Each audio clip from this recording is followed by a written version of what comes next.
Përshëndetje të gjithëve. Presidentja Osmani ka shpërndar kuvendin e Kosovës pasi i njëjti nuk ka arritur të zgjedh presidentin. Ajo tha se qytetarët nuk kanë dashur zgjedhje, por sipas saj këtë e bën deputetët e papërgjegjshëm. Osmani tha se kjo nuk ka qenë një situatë e rastësishme, por sipas saj një kalkulim i menduar politik. Është fatkeqësi e madhe për këtë shtet që ata nuk zgjodhen interesin e Republikës së Kosovës. Prandaj sot në përputhje me Kushtetutën e Republikës së Kosovës, kam nxjerrë dekretin për shpërndarje të kuvendit. Dhe nëpërmjet këtij dekreti po kryej detyrimin kushtetues, i cili është i përcaktuar qartë. Kushtetuta nuk funksionon me logjikën e komoditetit politik. Ajo funksionon me logjikën e përgjegjësisë institucionale. Dhe asnjë kërkesë për masë të përkohshme në gjykatën kushtetuese nuk e pezullon automatikisht rrjedhjen e afatit kushtetues. Vetëm një vendim i gjykatës do të mund ta bënte një gjë të tillë. Dhe një vendim i gjykatës nuk ekziston deri në këto momente. Natyrisht që qytetarët nuk kanë dashur zgjedhje, këtë situatë e ka krijuar dështimi i kuvendit për ta kryer detyrën e tyre kushtetuese. Askush nuk do duhej të dëshironte një cikël tjetër politik, sidomos në këtë moment kur vendi ka nevojë për stabilitet. Por këtu e sollën vendin njerëz të papërgjegjshëm e me qëllime të rrezikshme. Para pak qastesh në një konferencë për media, kryeministri Albin Kurti ka thënë se dekreti i presidentes Vjosa Osmani për të shpërndar kuvendin është jo kushtetues. Sipas tij është gjykata kushtetuese ajo që duhet të thotë fjalën e saj, nëse duhet të ketë zgjedhje të reja apo jo. Shpërndarja e kuvendit lidhet drejt për drejt me përfundimin e procedurës votimit. Pra, pasi të janë zhvilluar 3 raunde votimi dhe votimi i tretë të ketë dështuar për të zgjedhur president. E mbrëm, ne vetëm sa filluam me raundin e parë, e kurse se nuk jemi tek përfundimi i raundit të tretë. Kushtetuta parashikon edhe një mekanizëm tjetër për të shmongur bllokimin institucional, sipas nenit 82 paragrafi 3, nëse brenda 60 ditësh nga fillimi i procedurës për zgjedhjen e presidentit, nuk zgjedh presidenti, kuvendi shpërndahet. Pra, nga momenti kur nis procedura, duhet kalojnë 60 ditë, po u zgjedh presidenti, shumë mirë, po nuk u zgjedh presidenti pas 60 ditëve, e atëherë duhet të shpërndahet kuvendi dhe të shkojmë në zgjedhje. Kjo dispozit vendos pra një afat maksimal për gjithë procesin dhe nuk kërkon domosdoshmërisht zhvillimin e 3 raundet të votimit. Mund të kryhet në raundin e parë, raundi i dytë fillon vetëm nëse raundi i parë nuk është i suksesshëm, raundi i tretë vetëm nëse raundi i parë dhe i dytë nuk janë të suksesshëm. Pas takimit konsultativ me presidenten Vjosa Osmani për zgjedhjen e jashtëzakonshme apo zgjedhjet e jashtëzakonshme, partitë opozitare shprehën gatishmërinë për çdo datë që cakton presidentja. PDK-ja e mbështet vendimin e kushtetueses, LDK-ja është e gatshme për procesin, ndërsa AK-ja propozon 5, 12 ose 19 prilin. Ndërsa lëvizja vetëvendosje është kritikuar për mos pjesëmarrje në takim dhe paralajmërimin e saj për dërgimin e çështjes në gjykatë.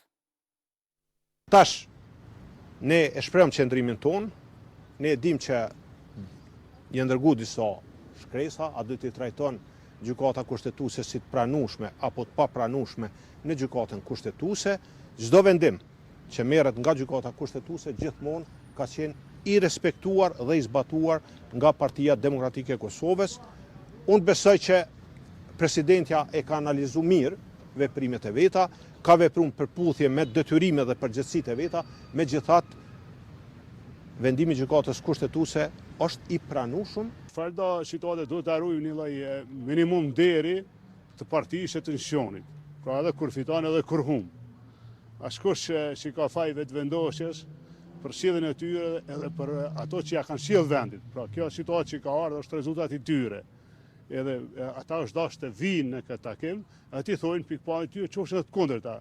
Sa i përket datave, janë opsion datat prej 5, besoj 12, 19 prill, mund të ketë ndonjë datë tjetër varësisht prej zhvillimeve.